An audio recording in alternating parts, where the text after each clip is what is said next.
Okay, it's raining today, so we're not going to be able to go on our walk and do our normal. I guess normal is like my fourth video.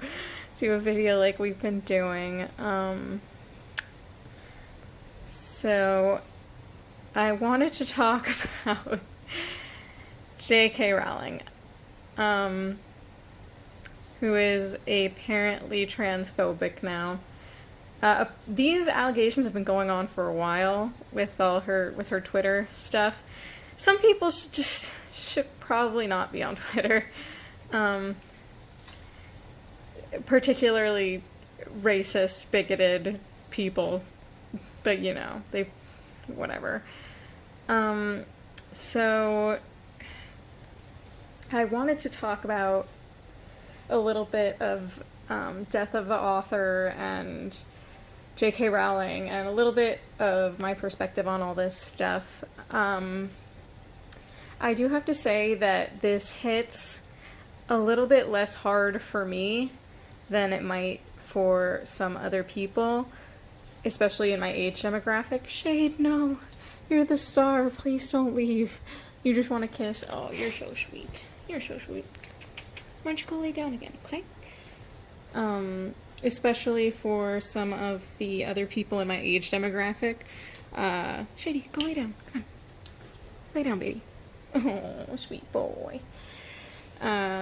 Because I actually did not get, like, super into Harry Potter when I was a kid. I was definitely that age group. I think the first movie came out in 2001, so I would have been, like, 11. The first book came out in 97, so I was like, what, like 8? But I just never really got into it, and it's probably has a lot to do with the fact that I grew up with, and I still suffer from a learning disability, and I didn't start reading for enjoyment until I was in, like, middle and high school, and by that point I was just, like, not, I don't know, I didn't want to get, like, super into Harry Potter at that point. I was always, like, kind of like an edgy, I guess, embarrassing, an edgy emo kid. So I was just like, I'm too cool for Harry Potter. But I loved the movies, and, like, I was into that. So it wasn't until, actually, I heard about Fantastic Beasts coming out, and Eddie Redmayne playing Newt, that I was like, oh, I kind of want to get into Harry Potter now, because I love Eddie Redmayne. I think he's I adore him. I adore him as an actor. He's obviously also gorgeous, which helps. But you know, I was like, okay, let me try to get a little bit more into Harry Potter now in my late 20s. And, you know, Eddie Redmayne, it's kind of interesting. I wonder if he will come out with any kind of a statement. He probably won't, because we should all know where his stance on trans people is, considering that he was in the movie The Dutch Girl. He was, he played the lead role in that. And, look at all my Amazon stuff. And so, that's an incredible movie. If you've never seen it, I highly recommend going to watch it. It's about one of the first people to ever undergo sexual transition operation. Oh, good boy, Shay. Oh, you came back. You're so sweet. Here's your bone. Oh, there you go. And it's a beautiful movie. So then I was like, okay, let me try to get into a little bit of Harry Potter, because the, you know, Fantastic Beasts is kind of up my alley. I love animals, and I love, like, fantasy creatures and everything. And so I, over, like, the course of, like, a year or a couple months, I read all the Harry Potter books. And so I was, like, already in my late 20s when I did that, and I was like, okay, I get, this is great, like, the world building is really nice, but obviously I didn't have the same, he wants to play, I didn't have the same kind of connection as people who would have read these books as young children or teens or whatever. And and even like when I had watched the movies, I clocked some of the more, how should I say this, problematic stuff. Even as a younger kid, like as I mentioned in my last video, I was raised Jewish, and like the depiction of the I guess elves in the bank in Gringotts, I was like, I literally, like, I remember thinking, like, I was like, is this an anti-Semitism? Because they're, like, you know, these, like, weird-looking old critters with, like, big noses and beady little eyes, and they're greedy, and they got all this money, and, you know, like, the whole Jew gold thing, which is whatever. I don't know where I was for that fucking meeting. I could use some fucking gold right now. Like, Jesus Christ, people are disgusting and weird. And then also the depiction of, like, the whole house elves thing, where it's like, they're so... It's just weird to depict slavery like that, where they're like, I want to be a slave. I don't know what I would do with myself if I wasn't a slave. And, like, the whole white savior thing with Hermione, and her, like, being like, I want to liberate all the house elves, but they don't want me to. I know. It's just, okay, again, I was an adult when I read all this. He is trying to play with me with this bone, and it's so distracting. I'm gonna have to figure out a better way to do these videos. Shady, here, look at your bone. He's so silly. And so it did not hit me as hard, I guess, to kind of be like, okay, J.K. Rowling sucks, and what do I do now with the Harry Potter series? And what I really wanted to say is that just because J.K. Rowling is transphobic does not mean that Harry Potter is transphobic, does not mean the wizarding world is transphobic. The material that you were consuming was not transphobic. It didn't mention anything about trans people, and it didn't say anything negative about trans people. And so that really does not reflect on you. The fact that you liked, and obviously still love this material. Like, people really it still resonates with people. And the thing that, like, I can really relate to with people on this subject is the whole death of an author thing. The thing that came to mind for me was when I found out that Morrissey, if you guys know the Smiths, this is like an old 80s band. You guys know the Smiths. It's not like, I guess it's a little antiquated, but it's not like unpopular, right? I love their music.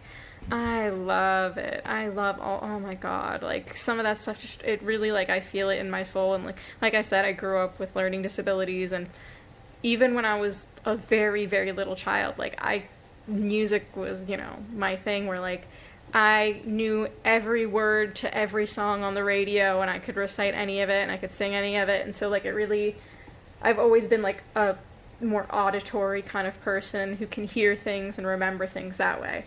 And I remember finding out that Morrissey is a fucking racist who has called people who are Asian, like, all kinds of disgusting things, who has just vehemently been against immigration. It's just, like, it broke my heart to hear that when I found out about that, which was surprisingly not that long ago. Embarrassing, right? And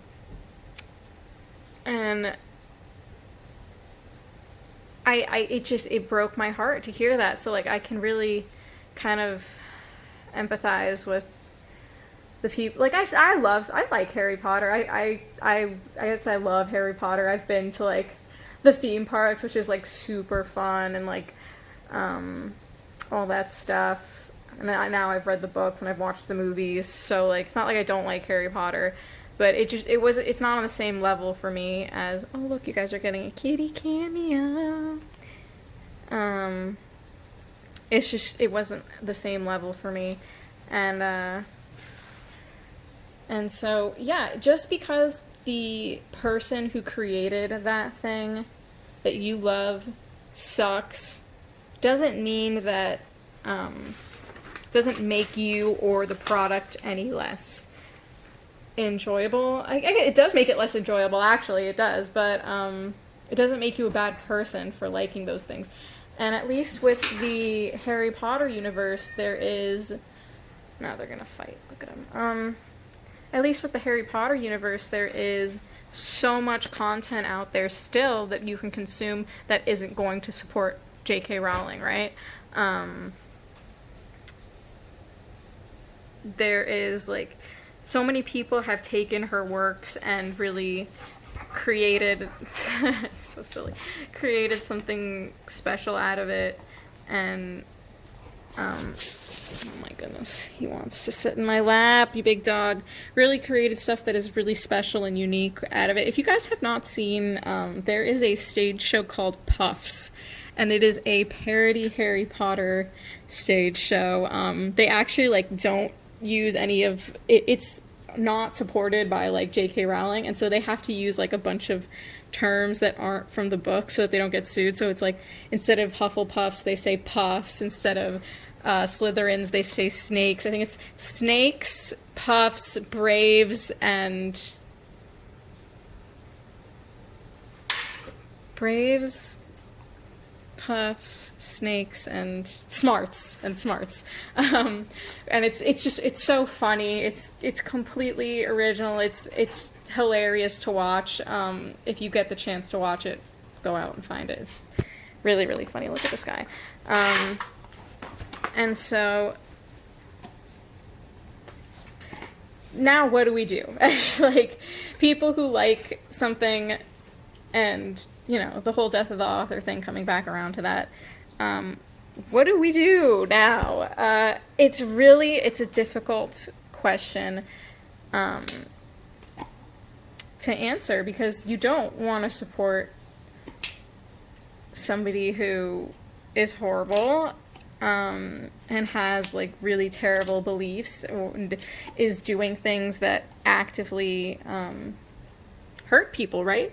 What J.K. Rowling is doing, saying the things that she's saying, misgendering people, is extremely harmful to people. What Morrissey is doing by speaking out against immigration it's bad for people. It's dangerous for people. I didn't mention this before, but I'm a first-generation American. Both of my parents immigrated to this country. I would not be here without people being allowed here, like, people being allowed to immigrate and seek out a better life for themselves. And so, what do we do now? I think it's a delicate question, and there isn't going to be a great answer out there. Obviously, try not to support this person directly, you know, and try to... It sucks. I don't have an answer. This is what I would do. This is what I am currently doing. I don't want to support J.K. Rowling directly, but I do want to support Eddie Redmayne, right? So what do? Do I go watch Fantastic Beasts? Do I not go watch Fantastic Beasts? Like, I don't want to support Morrissey, but I love his music, and I love the message of his music, which is the real essence of it. It's the reason why you fall in love with something, is because of the messaging behind it. It's not because of the person who created it.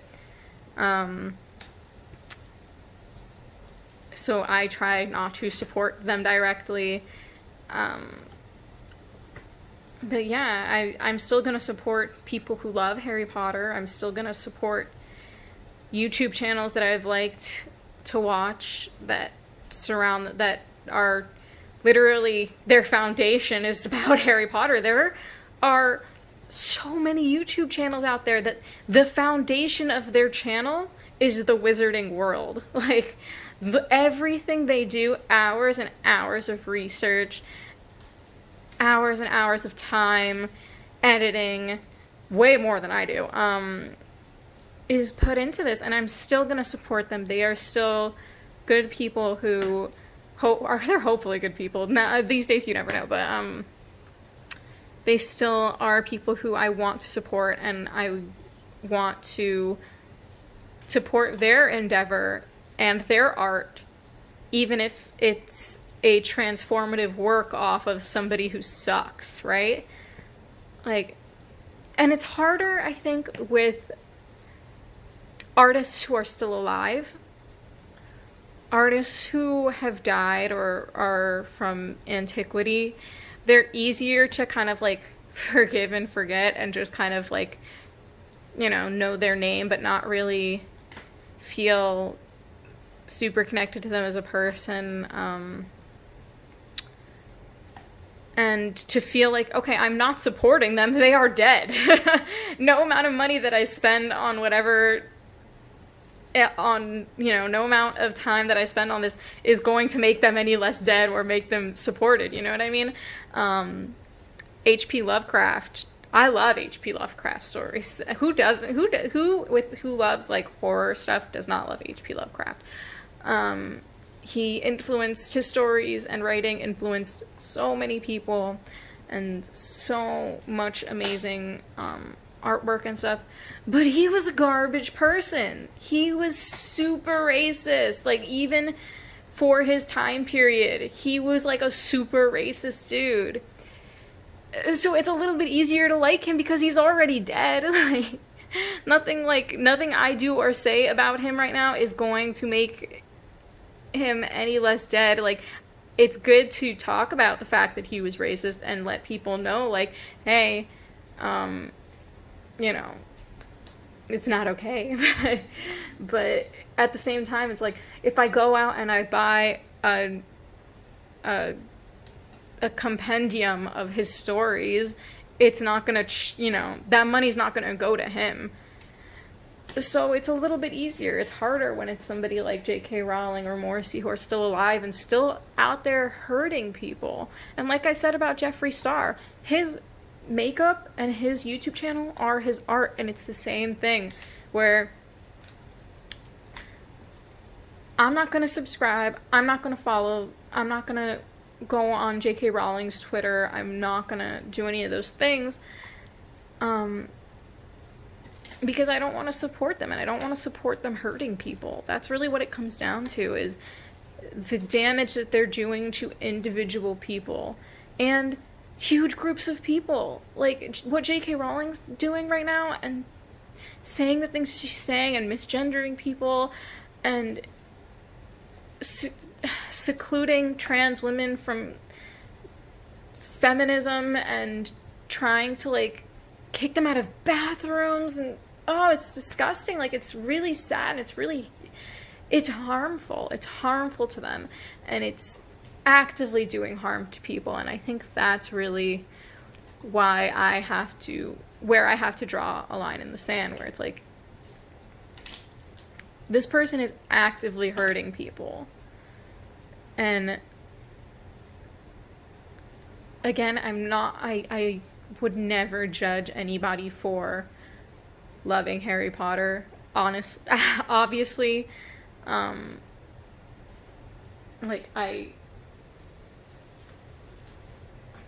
literally everybody I know loves Harry Potter.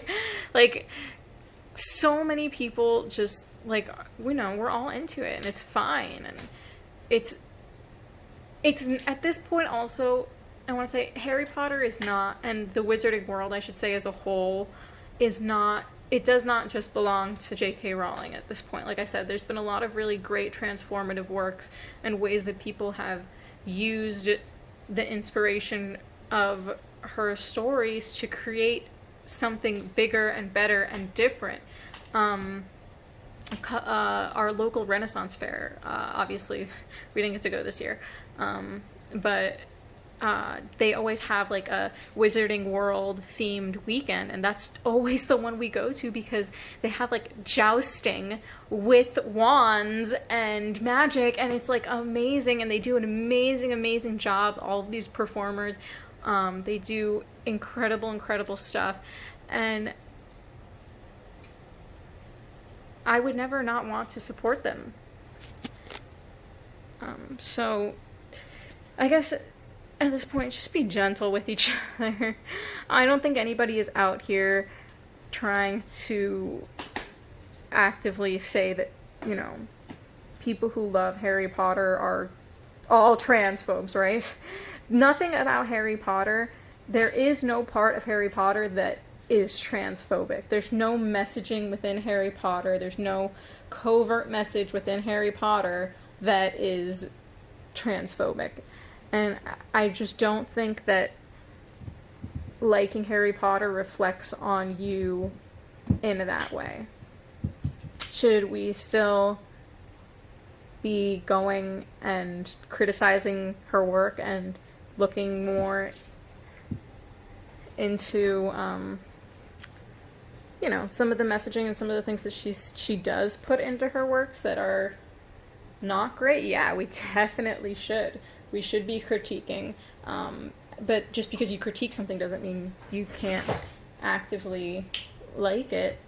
Oh my goodness.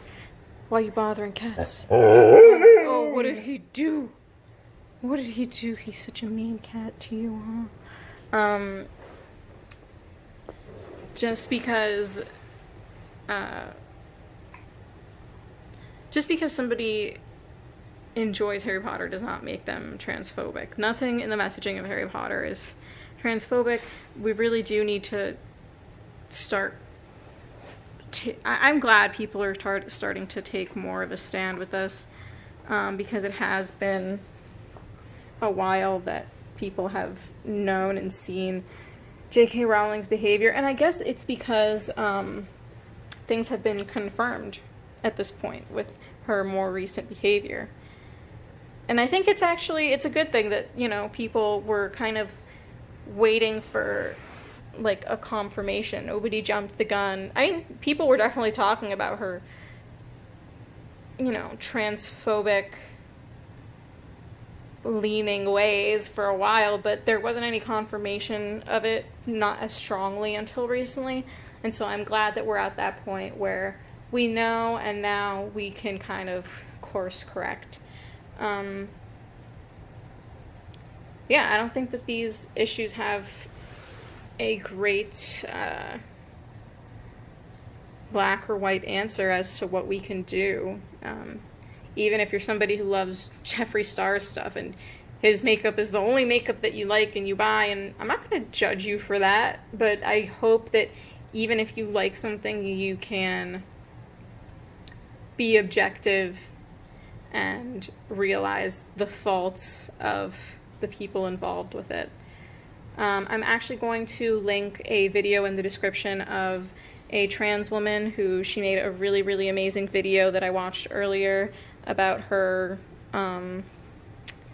views on all this, and it's a really in-depth video, and I really encourage, if anybody is watching this, to please go watch her video because it is very powerful and she does an amazing, amazing job, and I really want to honor her voice in all of this,